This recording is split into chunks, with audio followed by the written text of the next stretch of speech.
오늘 설교를 잘 드러내는 문구를 제가 가지고 왔습니다. 찰스 스윈돌이라는 강해 설교자가 한 이야기입니다. 신앙은 그저 하나님이 존재하신다고 믿는 것이 아니라 하나님을 신뢰하는 것이다.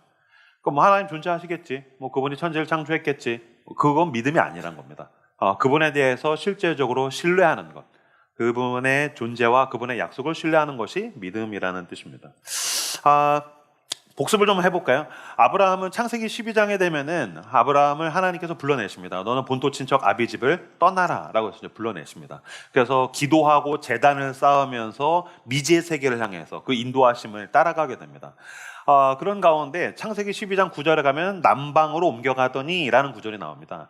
남방이라는 단어는 이스라엘에서 남쪽은 세 가지 의미가 있습니다. 남쪽은 사막입니다. 두 번째, 네게브라는 지명입니다. 그리고 그 네게브는 사막 이름이고 남쪽이기도 하고 지명 이름입니다. 그러니까 세 가지죠.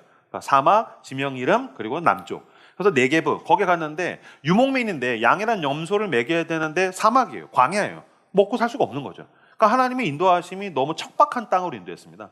근데 그 다음에 창세기 12장 10절에 가면은요, 기근이 옵니다. 안 그래도 유목민이라서 여기서 광야에서 양들 염소를 먹이기가 힘든데 기근이 옵니다. 그러니까 이게 뭐지? 왜 하나님을 믿고 하나님을 따라가는데 내 인생이 더 힘들고 척박하고 악조건 가운데로 주님이 인도하시는 거지? 그래서 뭘 선택합니까? 애굽에 가기로 선택을 합니다. 하나님께 묻지도 않고 기도하지도 않고 자기는 애굽을 선택합니다. 구약 내내 애굽은 세속주의를 의미합니다. 쉽게 말하면 그것입니다. 하나님 없이도 잘 먹고 잘 살 수 있다라고 주장하는 사람들의 땅입니다. 왜냐면 날강이 있어서 기도하지 않아도 먹고 살만하고 여기도 즐거움이 있고 나름 괜찮아요. 그게 이제 애굽입니다. 그래서 애굽에 갔더니 거기서 잘 먹고 잘 살았습니까? 그렇지 않습니다. 애굽에 갔더니 나보다 더 힘 있는 사람들이 있는 거죠. 그들이 내 것을 착취하고 빼앗으려고 하는 거죠. 그러니까 여러분들이 이제 취업 준비할 때, 취업됐을 때 당하게 되는 어려움이랑 비슷하죠. 그러니까 결국엔 이 자본주의 사회에서 내가 어디로 올라가든 나보다 더 힘 있고 돈 있고 뭔가 있는 사람이 나를 괴롭히고 내 것을 뭔가 빼앗으려고 하는 거 아닙니까? 갔더니 이제 애굽 왕이 내 아내를 빼앗을 것 같으니까 무서우니까 거짓말을 하죠. 옆에 여자 누구입니까? 누이입니다요. 그래서 마누라를 거짓말로 팔아먹고 비열한 거짓말로 팔아먹고서 자기 목숨을 부지하려고 하죠. 아브라함이 사고 쳤는데 하나님이 책임지십니다. 하나님께서 가셔서 애굽 왕을 협박해서 아내를 돌려보내시죠. 그리고 나서 이제 다시 돌아오게 되는 곳이 이제 지난주에 네겝으로 돌아오게 됩니다. 다시 그 척박한 땅에 왔는데 하나님께서 거기에서 풍부하게 하셨더라.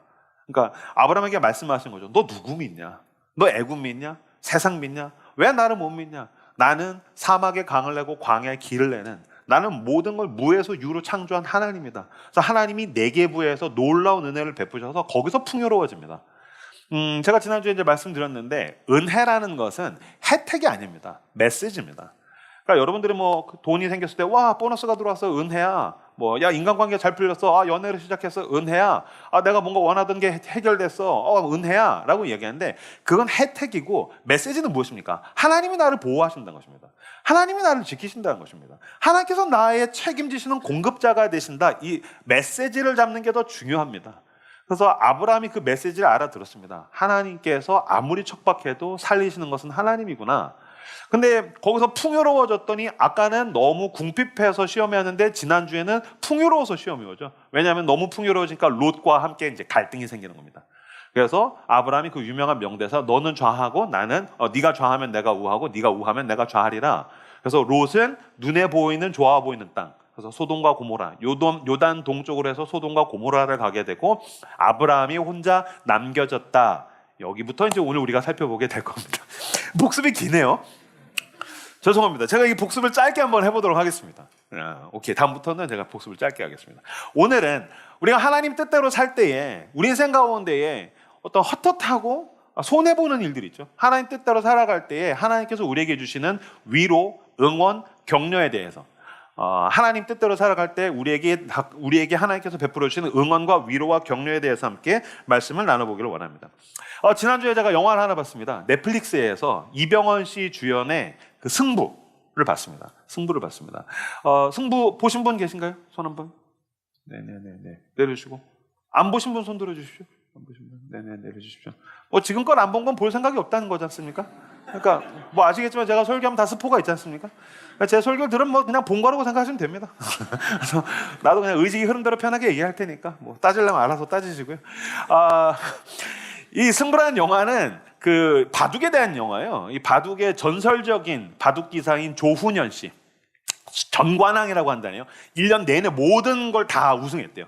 그래서 전설적인 바둑기사 조훈현 씨가 계시는데, 이 조훈현 씨가 다 우승한 다음에 그 전주에 가서 보니까 꼬마 바둑 신동을 만나게 됩니다. 이 친구가 이제 나중에 이창호 구단이 되는 거죠. 그래서 내 제자, 바둑 두는 사람들끼리선 제자를 삼을 때에 집에 데리고 와서 먹고 살게 하면서 키운답니다. 그걸 내 제자로 간다네요.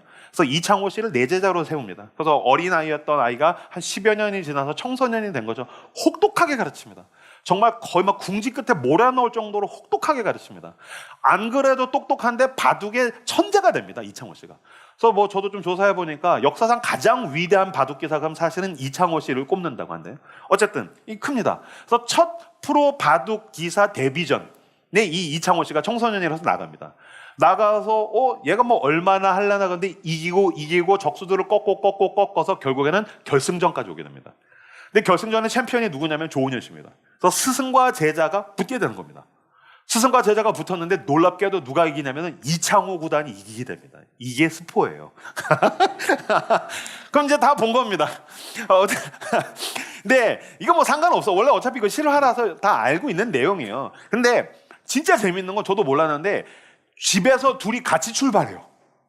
그래서 결승전에서 붙어요. 그리고 같이 집에 오는 거예요. 근데 스승이 졌어. 제자한테. 내가 평생을 얘를 키웠는데 내가 얘한테 졌어. 나도 진짜 저렇게 졌다고? 근데 집에 같이 온다고? 같이 집에서 먹고 자고 한다고? 그런 식으로 몇 년을 계속 붙는 거예요. 제 아내가 그걸 보면서 그 얘기 하더라고요. 여보, 당신이 조훈현이야. 근데 당신 제자가 당신 등에 칼 꽂아. 그래서 당신이 패배했어. 그럼 당신 어떻게 할 거야? 라고 묻는 거예요. 그래서 제가 당연히 축복해야지. 뭐 우리 교회 목사님들, 전사님들, 뭐 박성수가 내 등에 칼 꽂아. 축복해야지. 그럼 당연히 축복하지. 진짜? 그래서 제 아내가 연거푸 묻더라고. 진짜 그럴 수 있어? 그래서 당연하지. 축복해야지. 라고 했는데 사실 그날 밤에 혼자 조용히 생각했는데 잠을 못 잘 것 같아요. 겉으로는 축복합니다. 우리 박성수 축복합니다. 우리 원미든 축복합니다. 내가 호랑이 새끼를 키웠구나 축복합니다. 하겠지만 밤에 잠을 못 잘 것 같은 거예요. 그런 생각이 들 것 같더라고요. 내가 괜한 짓 했나? 라는 문구가 머리에. 내가 괜한 짓 한 거 아닌가? 우리가 살아가면서 어떤 좋은 일을 하지 않습니까? 좋은 일을 하고 나면은 때때로 내가 후회를 하거나 내가 어떤 아쉬움에 의해서 내가 괜한 짓 한 거 아닌가? 라는 생각을 할 때가 꽤 있습니다. 왜냐면요, 사실 사람들이 피상적으로 좋은 일을 안 할 때는 좋은 일에는 좋은 감정이 수반될 거라고 생각하거든요. 그렇지 않습니다.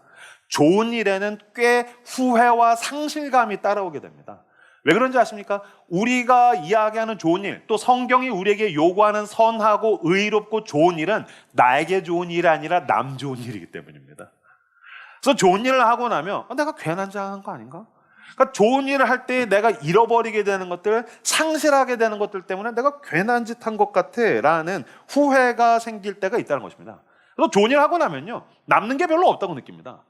내가 뭐가 남았지?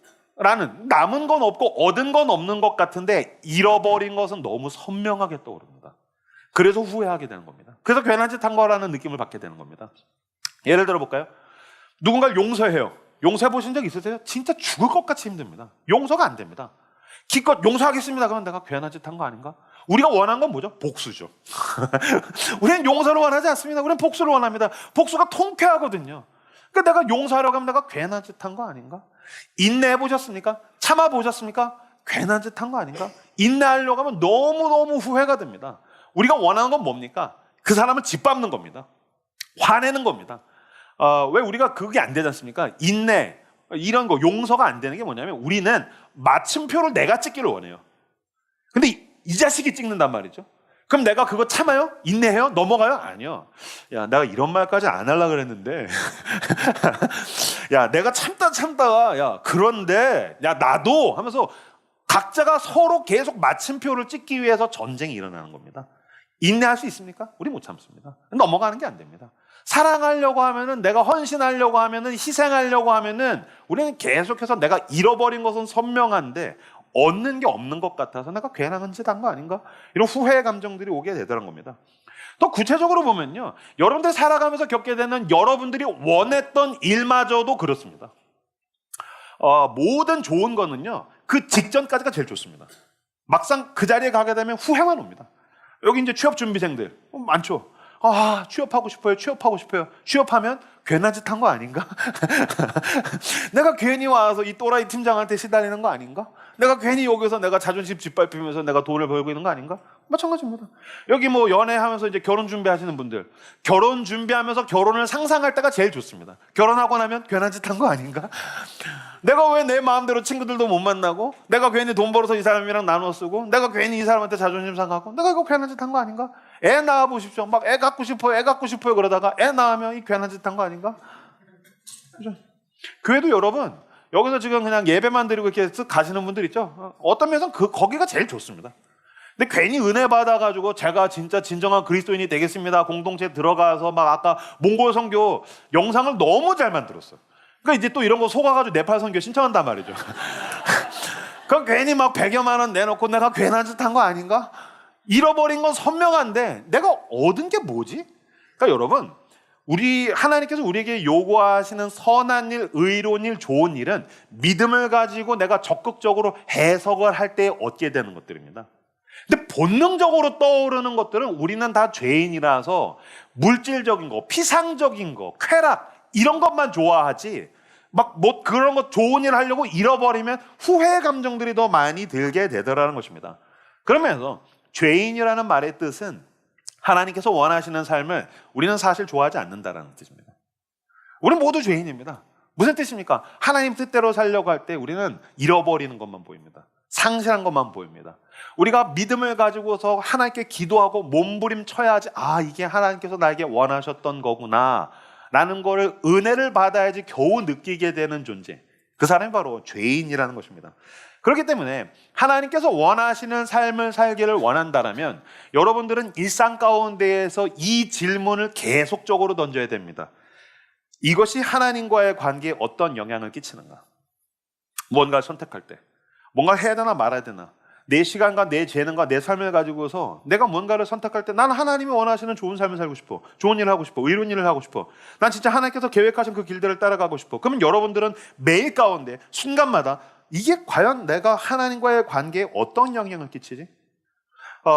서기관이 예수님을 찾아서 질문하죠. 모든 율법 가운데 뭐가 제일 큽니까? 예수님이 대답합니다. 너의 목숨을 다하고 마음을 다하고 뜻을 다해서 주 너의 하나님을 사랑해라. 그러니까 뭔가를 할 때 그게 하나님을 사랑하는 데 도움이 된다면 해도 된다. 근데 그게 하나님을 사랑하는 데 도움이 되지 않는다면 굳이 그걸 왜 해야 되겠니? 라고 주님께서 우리에게 질문하신 것입니다. 그래서 여러분, 성경에서 뭘 해라 마라보다 더 중요한 것은 성령의 은혜의 법입니다. 이 성령의 은혜의 법은 성령 안에서 이게 나를 그리스도께 더 가까이 가게 만드는가, 이것이 나로 하여금 하나님께 더 가까이 가게 만드는가, 이게 나와 하나님을 더 친밀해지게 만드는가, 그러면 해도 됩니다. 근데 그렇지 않다면 성경에서 기록하지 않았어도 우리는 하지 않아야 되는 겁니다. 예를 들어 볼까요? 제 설교를 들으면 제가 막 되게 활발하고 막 액티브하고 그런 사람같이 느껴지실 수 있죠. 왜냐면 농담도 굉장히 잘하고 웃기고 유머러스하니까요. 근데 이제 저를 사적으로 아시는 분들은 알겠지만 저는 훨씬 더 내성적인 사람입니다. 저 그냥 이렇게 설교하고 나면 현타 와서 그냥 가만히 있고, 사석에서도 막 그렇게 막 말도 많지도 않고 훨씬 더 컴다운되어 있는 사람이고요. 더 솔직하게 말씀드리면 저는 우울질적인 기질이 많은 사람입니다. 그래서 저는 제 내면과 계속해서 몸부림치면서 싸우지 않으면 저는 우울증에 걸리기 되게 쉬운 성격입니다. 근데 어쨌든 그런 면에서 하나님의 은혜가 늘 저에게는 있다는 걸 저도 알고 있죠. 근데 그러다가 보니까 제가 혼자서 정해놓은 게 있어요. 뭐냐면 저는 음악을 굉장히 좋아하는데 특히 이제 재즈 같은 거 굉장히 좋아하거든요. 제가 예수 믿고 나서 혼자 정한 겁니다. 하나님, 저는 하루에 재즈를 2시간 이상 안 듣겠습니다. 성경에 없습니다. 근데 왜 그럽니까? 2시간 이상 재즈를 들으면 제가 감정이 우울함에 이렇게 함몰된다는 사실 제가 알았어요. 이렇게 쭉 쳐져서 그냥 약간 이러고 있다는 걸 제가 알았어요. 그래서 이건 하나님이 원하시는 게 아닌 것 같아. 이게 내가 하나님과의 관계에서 좋지 않은 것 같아. 저는 이렇게 흑인 음악 좋아해서 힙합 되게 좋아합니다. 근데 제가 혼자 그냥 마음속의 룰이, 하나님, 내가 하루에 힙합을 1시간 이상 안 듣겠습니다. 그냥 임영규가 만든 룰입니다. 왜냐면 왜그 힙합을 1시간 이상 들으면 제가 분노가 가득해진다는 사실을 알았어요. 이 사람 잘못한 게 없어요. 네, 비트 주세요. 넌 쓰레기야. 막 디스할 거 하면서 막 분노가 생긴다는 사실 제가 알았어요. 이게 내가 하나님과 관계에서 좋지 않겠는데? 저는 영화 굉장히 좋아합니다. 근데 전 공포영화 안 봅니다. 전 공포영화 뭐 보는 사람들 정지하고 싶지 않습니다. 근데 공포영화를 보면 이게 내가 하나님과의 관계에서 좋지 않다는 사실을 제가 혼자 알았어요. 더 얘기해볼까요?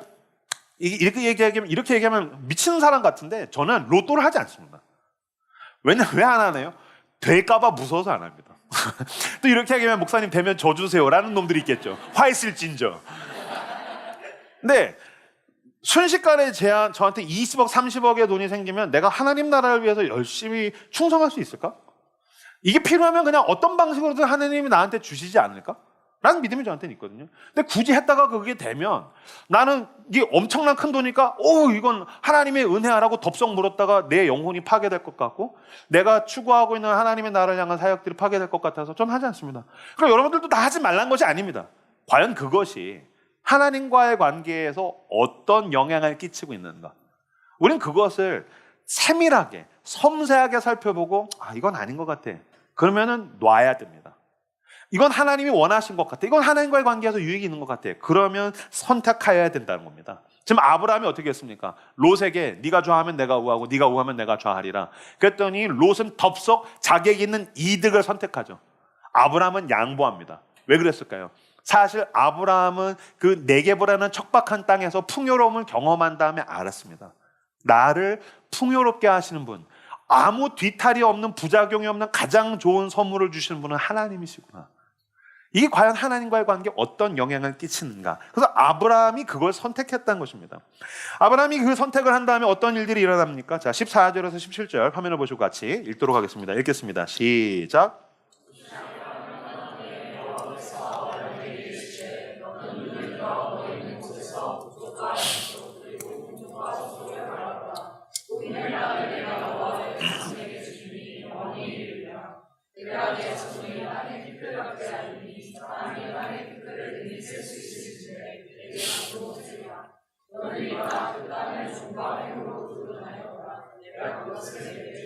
아멘. 롯이 아브라함을 떠난 후에 이 한 문구는 너무 씁쓸한 것 같아요. 자식 같았던 롯이 떠난 겁니다. 그렇게 애지중지 사랑해줬는데 그냥 순식간에 돌아선 거죠. 그럼 버림받는 거죠. 얼마나 마음이 헛헛하겠습니까? 그런 가운데 오죽하면 하나님께서 직접 친히 임재하셔서 응원하시고 격려하십니다. 우리가 살아가면서 당연히 죄인이니까 우리가 내 삶을 엉망진창으로 만들고 죄 짓고 실수하고 실패할 수 있죠. 하나님의 뜻으로부터 어긋난 잘못을 할 때가 있습니다. 그때 뭘 얻게 되죠? 하나님의 위로를 얻게 되죠. 괜찮다. 네가 약하고 실수하고 실패하고 죄 짓는다는 걸 안다. 그래서 하나님 우리를 위로하실 때가 있습니다. 근데 하나님 뜻대로 원하시는 선택을 해서 손해봄으로써 하나님이 주시는 응원과 격려를 얻기를 갈망하시는 여러분들 되시길 바랍니다. 그러니까 우리 맨날 위로, 내가 잘못했지만 용서하시고 용납하시고, 물론 하나님 그런 분이시니까요. 그분은 자비하시니까요. 그러나 내가 하나님 뜻대로 살려다가 내가 뭔가 상실하고 손해보고 힘들어서 너 잘했다.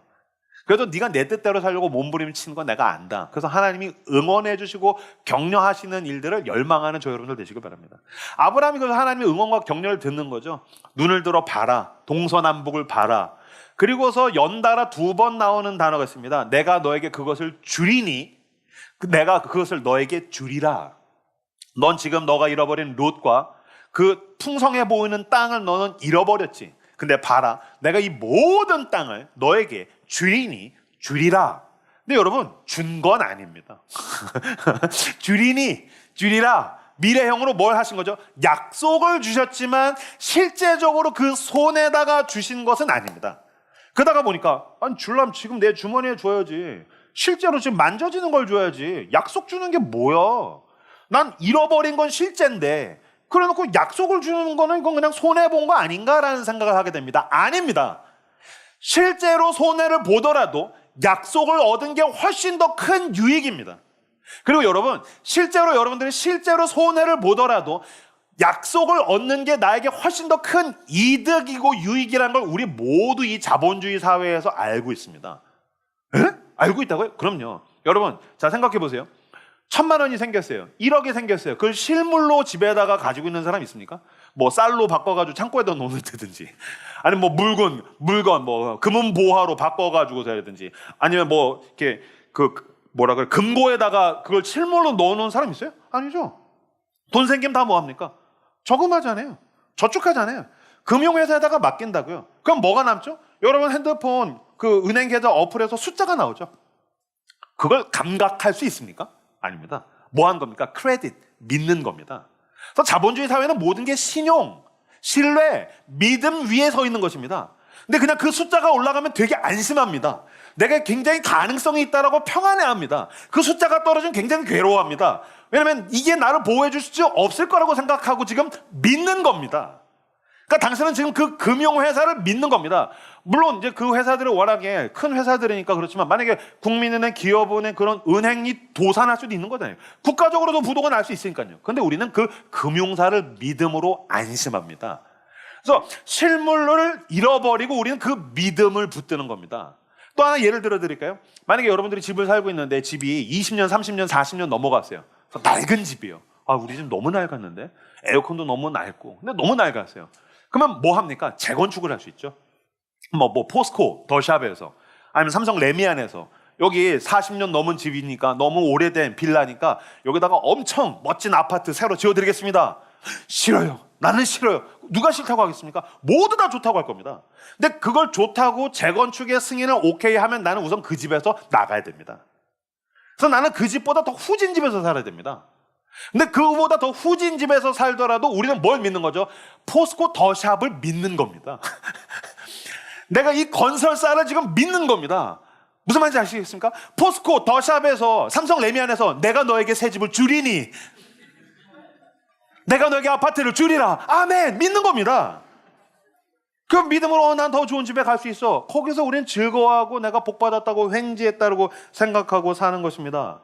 여러분, 그런 굴지의 금융사와 건설사를 믿는다면, 여러분, 온 우주를 창조하신 하나님은 온 우주에서 가장 튼실한 건설사십니다.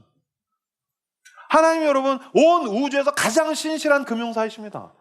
여러분, 하나님은 온 우주에서 가장 탁월한 투자사입니다. 왜 그분의 약속을 붙들지 못하겠습니까? 그분이 말씀하신 것입니다. 걱정 마라. 동서남북을 봐라. 내가 너에게 가장 좋은 것, 너가 상상도 할 수 없는 것을 주리니. 너가 이 자본주의 사회에서 그 신용을 붙들고 산다면 그것과 비교도 할 수 없는 온 우주에서 가장 신뢰할 만한 분께서 당신에게 가장 좋은 것을 주시겠다고 약속하고 계십니다. 그 약속을 붙드시는 저 여러분들 되시기를 주님의 이름으로 축복합니다. 17절 말씀 같이 읽도록 하겠습니다. 17절 읽겠습니다. 시작.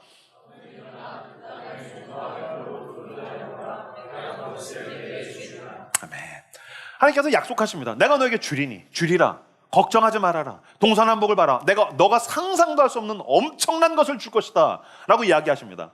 그러면서 17절에서 뭐라고 하냐면요, 그러니 너는 일어나 그 땅을 종과 횡으로 두루 다녀보라 라고 이야기하십니다. 종과 횡으로 두루 다녀보라 라는 말은 학자들에 따르면 이거는 왕의 순찰을 의미한다는 거예요. 왕의 순찰. 무슨 말이냐면요, 왕은 그 나라의 주인이죠. 모든 땅을 다 가지고 있죠. 그러면 그 땅, 자기가 갖고 있는 엄청난 땅을 감각할 수 있을까요? 감각하지 못합니다.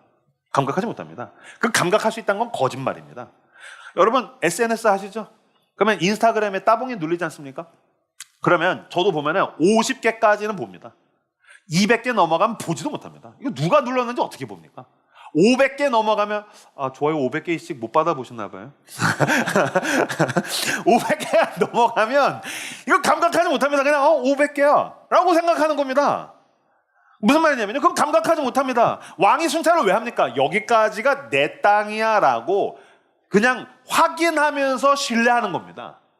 확인하면서 믿는 겁니다. 하나님께서 마찬가지로 내가 너에게 어떤 것들을 줄 수 있는지를 너가 두루 다녀보면서 너가 나를 신뢰해라, 너가 나를 믿어라, 너가 한번 나를 확인해봐라 라고 지금 이야기하고 있는 것입니다. 아까 제가 재건축 얘기를 했으니까요, 여러분들 집에 재건축이 들어갔어요. 그래서 삼성 레미안에서 막 열심히 짓고 있어요. 신실한 건설사죠. 열심히 짓고 있어요. 근데 난 지금 현재로서의 오늘은 너무 찌질해요. 나의 오늘은 너무 엉망진창이에요. 그러면 여러분들 할 수 있는 방법이 있죠. 뭐죠? 모델하우스로 가는 거죠. 집이 너무 낡았으니까요. 모델하우스로 가는 거예요. 모델하우스 가서 보면서 나는 여기서 살 수 있구나 라는 걸 확인하는 거죠. 난 여기서 살 수 있어 라고 나는 지금 뭔가 그림을 그리면서 상상할 수 있죠. 이게 못 믿어오면 지금 뭔가 공사 중인 그 아파트 현장을 가볼 수도 있겠죠. 열심히 짓고 있군. 확인하는 거죠. 그래서 아까 내가 봤던 모델하우스처럼 진짜 좋은 집을 짓게 될 거야. 상상할 수 있죠. 이게 종과 횡으로 두루 다녀보라라는 겁니다. 쭉 다니면서 뭐 하라고요? 기대하라는 것입니다. 쭉 다니면서 뭐 하라고요? 상상하라는 것입니다. 마찬가지입니다. 믿음은 하나님께서 우리에게 베푸시는 선물을 기대하고 상상하는 것입니다. 믿음이란 무엇입니까? 여러분들은 기도하는 가운데 하나님과의 관계에서 그분이 얼마나 신실하신지를 알기 때문에 성경을 통해서 그분의 약속을 얼마나 신실하게 이행하셨는지를 우리는 모두 확인할 수 있기 때문에 나는 나의 미래를 향하여서 그림을 그리면서 상상하면서 그 선물에 대해서 기대할 수 있다는 것입니다. 맞습니다. 하나님과의 관계에서 믿음은 나의 미래에 하나님께서 주신 그 선물에 대해서 그 놀라운 선물을 상상할 수 있게 만들어줍니다. 그래서 그 상상으로 인해서 우리는 오늘 기뻐할 수 있습니다. 그 상상으로 인해서 나는 오늘 감격할 수 있습니다. 그 상상으로 인해서 나는 인내하고 참을 수 있더라는 겁니다. 저는 여기도 지금 20대 후반, 30대 초반의 청년들 많이 계시는데 임형규는 20대 후반, 30대 초반에 진짜 찌질했습니다. 객관적으로 찌질했습니다.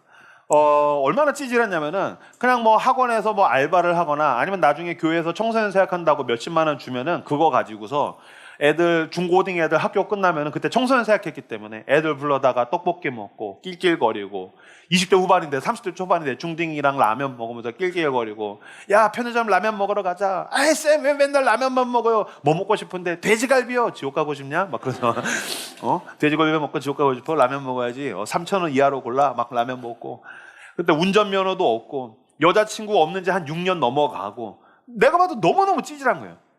객관적으로 찌질한데 나는 그냥 그 삶이 그저 좋았어요. 하나님께서 원하시는 하나님 나라의 사역을 하는 게 난 좋았어요. 근데 어쨌든 하루 종일 뭐 일하고 애들 만나고 사역하고 그 다음에 애들이 다 뿔뿔이 집에 흩어지고 나면 한 밤 10시, 11시 되면 할 게 없어요. 그럼 뭐 하냐면 이제 자전거를 타고서 뚝방길을 혼자 달리는 거예요. 막 자전거를 타고서 밤에. 그 다음에 이제 이어폰을 꽂아요. 그때 MP3. MP3에는 제가 너무나도 그 당시에 사랑하고 존경하는 목사님들의 설교가 있었어요. 그럼 이제 그거 들으면서 막 은혜 받는 거예요. 막 하다 막 울다가 막 심장이 터질 것 같고 막 혼자 막 찬양을 부르다가 그러다가 막 거의 막 제 그 은혜가 막 클라이막스까지 가면은 막 갑자기 자전거에서 내려서 자전거 집어 던지고 벤치 위에 올라가요. 그래서 막 뭐 이거 뺀 다음에 혼자 막 설교를 해요. 막 강물을 향해서 막 들을지어다 하나님은 살아계신다. 예수 그리스도를 믿으십시오. 너와 내 집이 구원을 얻으리라 막 그러다가 갑자기 누가 다른 사람이 오면은 갑자기 벤치에 가만히 앉아 있어요. 그러다 사람 지나가거나 다시 일어나서 말렐루야 뭐 주님은 너를 사랑하시고 막 내가 설교하면 사람들이 웃고 내가 설교하면 막 사람들이 울고 막 그러겠지라고 상상하는 거예요. 상상하는 거예요. 나도 언젠가는 이런 목사님들처럼 코스타 같은 집회에 갈 수 있겠지?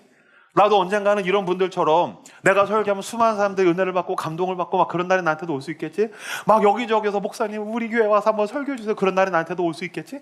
나도 언젠가는 그런 책들을 내가 읽었던 그 저명한 출판사에다가 책을 내는 날이 올 수도 있겠지?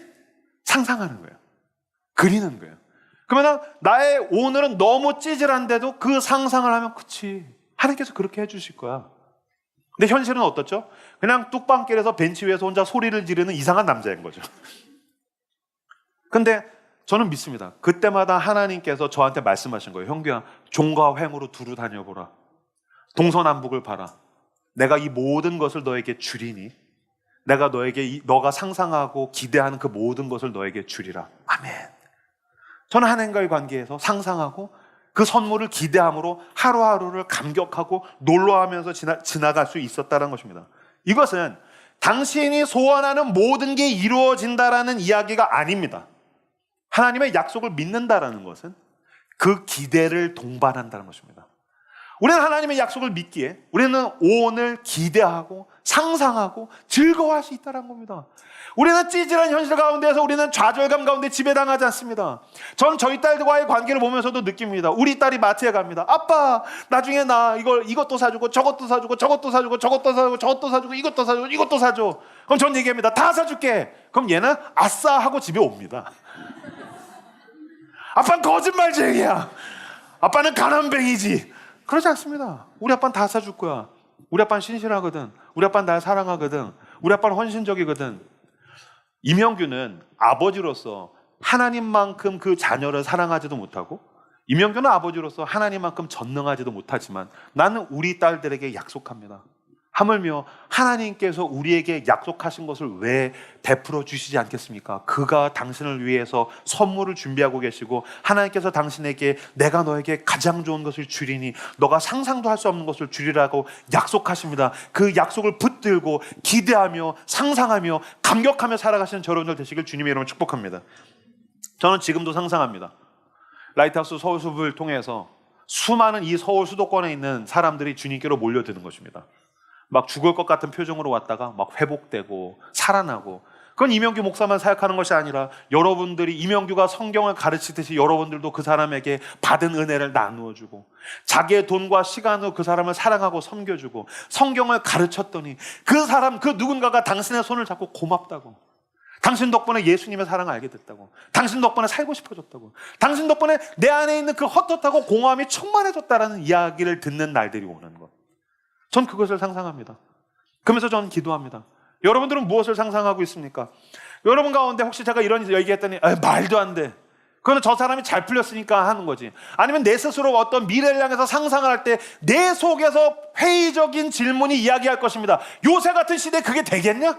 네 꼬라지를 봐라, 네 가정을 봐라, 네 상황을 봐라, 그게 되겠냐라고 이야기할 때 우리는 17절로 응답할 수 있습니다. 다시 한번 창세기 13장 17절을 향해서 같이 읽도록 하겠습니다. 읽겠습니다. 시작.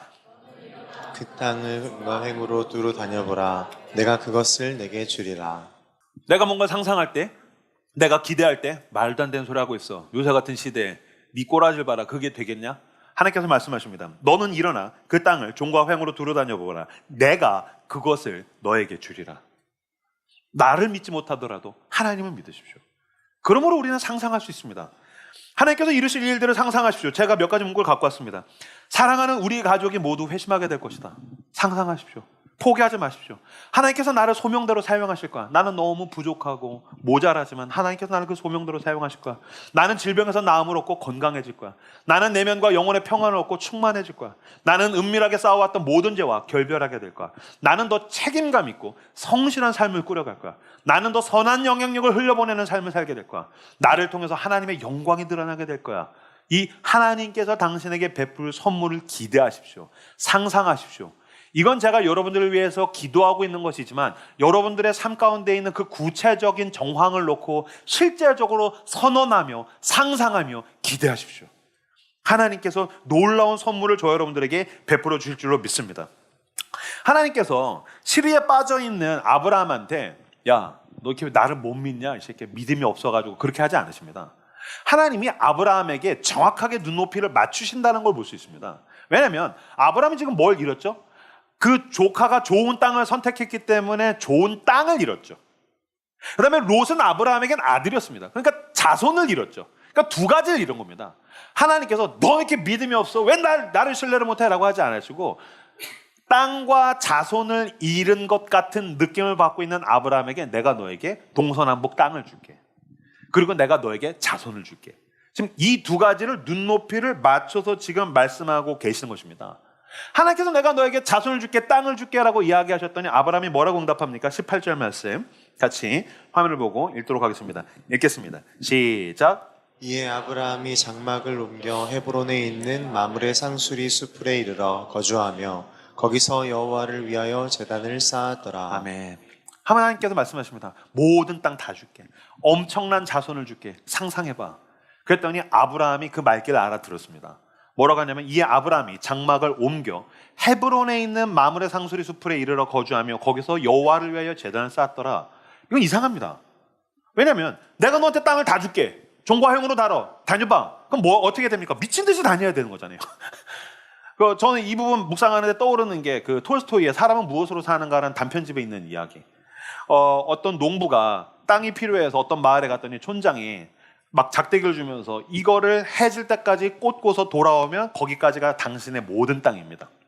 그랬더니 미친 듯이 달렸다는 거죠. 그래서 해지기 직전까지 달린 다음에 땅을 꽂고서 그 안에 돌아야 되니까 더 미친 듯이 달려서 돌아오자마자 죽어버렸다라는 이야기.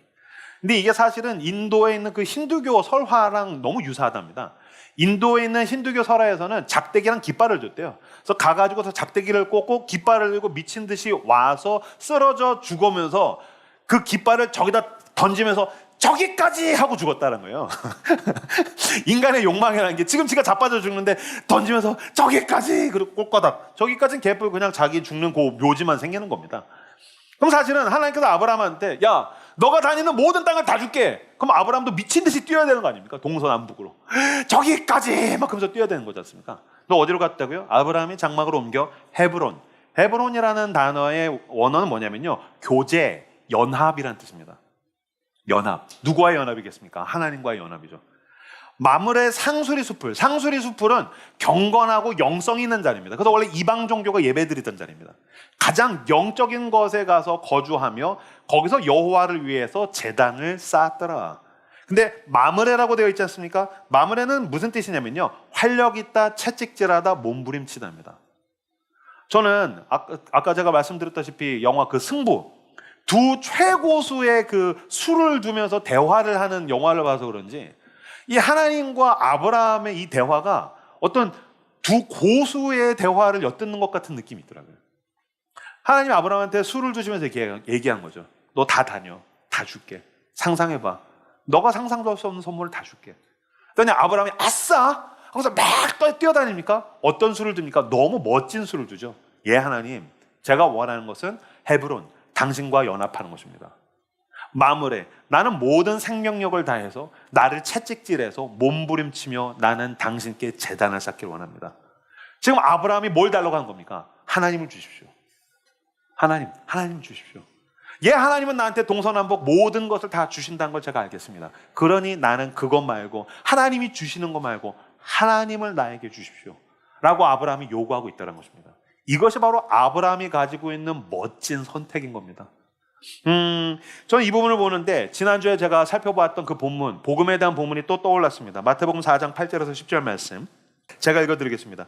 마귀가 또 그를 데리고 지극히 높은 산으로 가서 천하 만국과 그 영광을 보여 이르되 만일 내게 엎드려 경배하면 이 모든 것을 내게 주리라.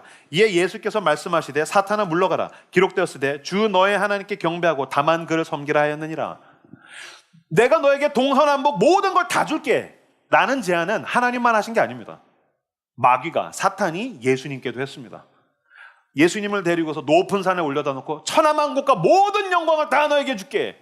그랬더니 예수님께서 뭐라고 얘기했습니까? 아니, 난 하나님을 원해. 헤브론, 하나님과 연합을 원해. 마므레, 나는 나에게 있는 모든 활력과 생명력을 다해서 나는 나 스스로를 채찍질하고 몸부림쳐서라도 내가 원하는 건 하나님이야. 하나님께서 너에게 다 줄게 그럴 때 예, 알겠습니다. 하나님을 원합니다. 마귀가 우리에게 다 줄게. 아니, 난 하나님을 원해. 여러분, 예수 그리스도께서 어떻게 하셨습니까? 사람들에게 채찍질을 맞으며 몸부림치며 십자가에서 죽으셔서 그분은 우리에게 하나님을 주셨습니다. 동서남북을 주신 것이 아닙니다. 돈만 해결해 주신 것이 아닙니다. 인간관계만 해결해 주신 것이 아닙니다. 예수 그리스도는 채찍을 맞으며 몸부림치며 그 아버지 하나님을 저와 여러분에게 선물로 주셨단 말입니다. 할렐루야. 그러므로 여러분, 우린 그 하나님 안에서 뭐든지 구할 수 있습니다.